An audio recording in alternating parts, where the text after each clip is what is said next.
todos. En este video, haremos un resumen de la clase sobre trabajo y energía. Preparado por el profesor Giovanni Pacheco. En esta clase veremos definición del concepto de trabajo de una fuerza constante y trabajo de una fuerza variable. Definición del concepto de energía cinética de un cuerpo rígido para cualquier tipo de movimiento en el plano. Aplicación del teorema del trabajo y la energía en sistemas mecánicos de un grado de libertad. Antecedentes. La aplicación de la segunda ley puede generar aceleraciones en función de la posición. En muchos sistemas mecánicos se puede apreciar que no todas las fuerzas contribuyen al movimiento de los cuerpos.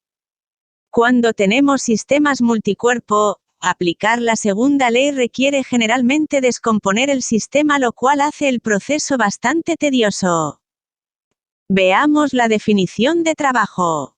Si tenemos una fuerza que actúa sobre un punto específico de un cuerpo rígido, y ese punto describe una trayectoria cualquiera. El trabajo de la fuerza puede calcularse mediante la integral de línea del producto punto de la fuerza por el diferencial del vector desplazamiento. El trabajo es una medida de la contribución de esta fuerza al desplazamiento finito del cuerpo rígido. Es importante observar que el trabajo es una cantidad escalar no instantánea. Esto quiere decir que para que exista trabajo debe haber un desplazamiento y este requiere tiempo, aunque explícitamente no está definido el tiempo en la definición de trabajo. Trabajo de una fuerza constante. Al aplicar la definición, la fuerza puede salir de la integral. Y por lo tanto el trabajo de la fuerza es igual al producto punto de la fuerza por el desplazamiento neto del punto de aplicación de dicha fuerza de la posición 1 a la posición 2. Por lo que generalmente puede verse el trabajo de una fuerza constante como la proyección de esa fuerza en la dirección del desplazamiento. Un caso particular de la aplicación de trabajo de una fuerza constante es el trabajo del peso. Como sabemos, en virtud al campo gravitacional terrestre y mientras el objeto esté a una distancia relativamente pequeña de la superficie terrestre, el peso se puede considerar constante. Podemos considerar que el peso se concentra en el centro de masa del cuerpo y, sin importar la trayectoria que describa durante su movimiento, el trabajo de esta fuerza va a ser igual al producto punto del peso por el vector desplazamiento neto. Como puede verse geométricamente, esto se puede calcular directamente restando la diferencia de alturas entre la posición inicial y la final del centro de masa del cuerpo. Otra de las fuerzas muy comunes en sistemas mecánicos es la fuerza generada por un resorte. Esta es una forma de representar el efecto de la elasticidad en la mayoría de los sistemas mecánicos. En nuestro caso, la fuerza del resorte siguiendo la ley de Hooke es proporcional a la deformación del resorte respecto a su longitud no deformada, que llamaremos delta. Por lo tanto, al aplicar este concepto en la definición de trabajo, vemos que la integral se transforma en una diferencia de cuadrados de las deformaciones del resorte de la posición inicial y la posición final. Ahora definiremos el trabajo de un par. El trabajo de un par se puede definir como la integral de la función momento respecto al ángulo de giro del cuerpo rígido. Si el par es constante, el trabajo del momento es el producto del momento por el ángulo girado en radianes. Puede apreciarse que para que exista un momento el cuerpo rígido debe rotar. A continuación definiremos el teorema del trabajo y la energía. Supongamos que tenemos un cuerpo rígido que se mueve en el plano con un movimiento plano general. Este cuerpo posee una masa m, y su centro de masa describe una trayectoria como la que se muestra. Si se aplica una fuerza F, que en este caso consideraremos es la resultante de todas las fuerzas externas que actúan sobre ese cuerpo, y un momento m, que es el momento resultante de todas las fuerzas externas sobre el centro de masa del cuerpo rígido, En nuestro caso veríamos que un diferencial de trabajo sobre ese cuerpo rígido puede calcularse usando tanto la definición de trabajo de una fuerza como trabajo de un par. Si aplicamos las ecuaciones de segunda ley para sumatoria de fuerza y sumatoria de momento en el centro de masa, nuestra ecuación tomará la siguiente forma. Si tenemos en cuenta que la aceleración se puede descomponer en componentes tangencial y normal, el producto punto del vector aceleración neta por el vector desplazamiento diferencial solo va a tener en cuenta la componente tangencial de la aceleración, ya que por definición la componente normal es perpendicular a este desplazamiento. En este caso la ecuación quedaría así, teniendo en cuenta que la aceleración tangencial es la derivada de la función rapidez respecto al tiempo. Ahora podemos integrar. Esto nos daría como resultado que el trabajo neto de fuerzas y momentos externos aplicados en el cuerpo rígido de la posición 1 a la posición 2 es igual a la diferencia entre estos dos tipos de cantidades que se muestran en la ecuación, las cuales dependen de las velocidades lineales del centro de masa y angular del cuerpo rígido. El conjunto de estas dos cantidades la denominaremos energía cinética del cuerpo rígido.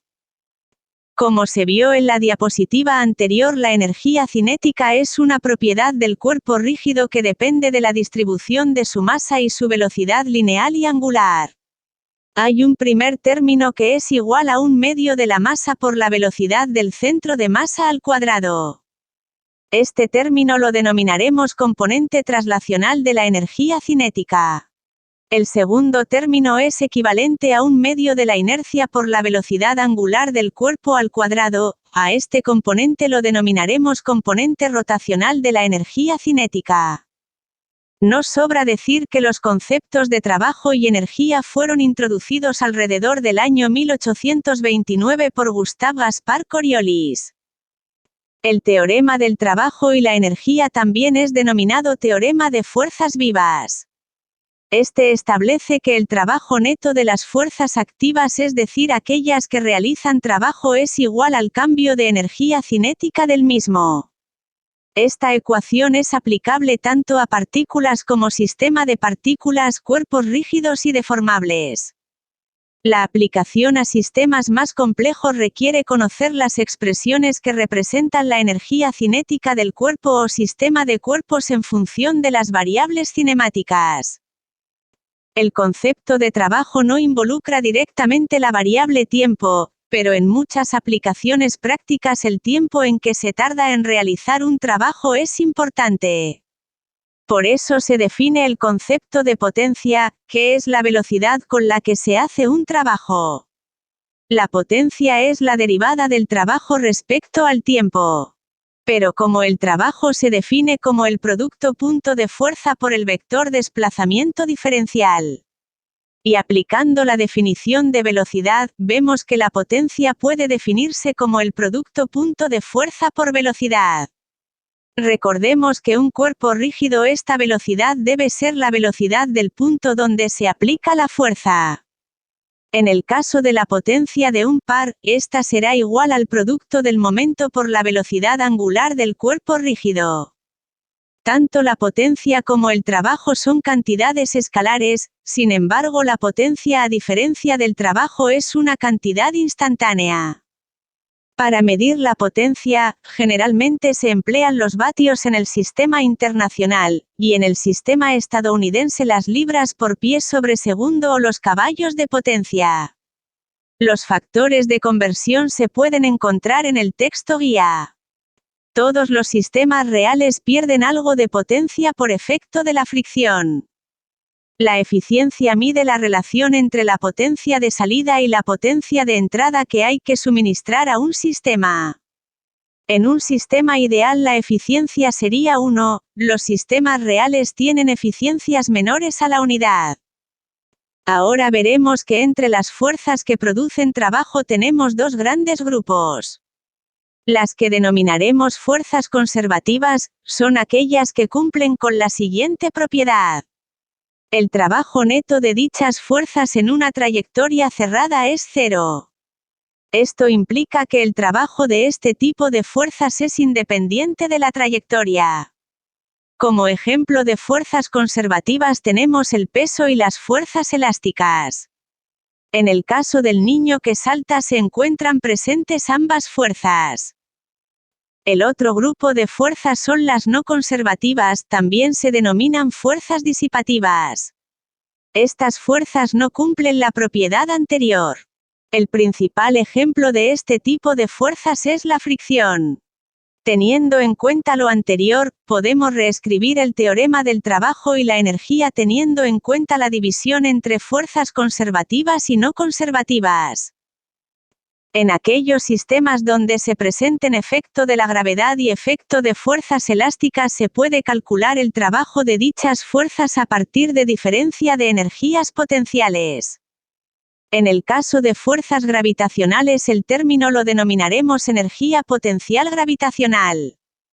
En caso de fuerzas elásticas, el término lo denominaremos energía potencial elástica.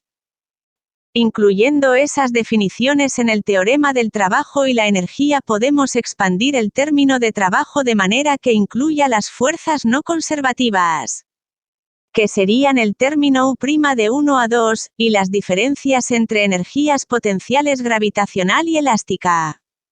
Reorganizando los términos encontraremos una ecuación que plantea que la suma de las energías potencial elástica, gravitacional y cinética, más el trabajo de las fuerzas no conservativas, es igual al estado final que corresponde a la suma de las energías potencial elástica gravitacional y cinética. A esto lo llamaremos balance de energía. Los pasos generales para realizar un análisis cinético mediante métodos energéticos serían los siguientes. En primer lugar hay que definir el sistema. El sistema puede estar compuesto por uno o varios cuerpos. Un segundo paso es establecer las posiciones extremas para nuestro análisis, es decir, establecer cuál es la posición inicial del sistema y la posición final del mismo. Es conveniente también establecer un nivel de referencia para medir la energía potencial gravitacional. Expresamos las energías potenciales y las energías cinéticas para las posiciones extremas.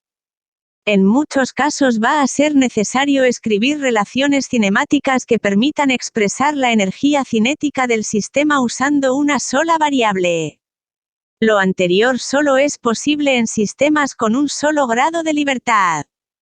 Finalmente calculamos los trabajos de las fuerzas no conservativas si las hay, y realizamos el balance para encontrar la incógnita que se solicita.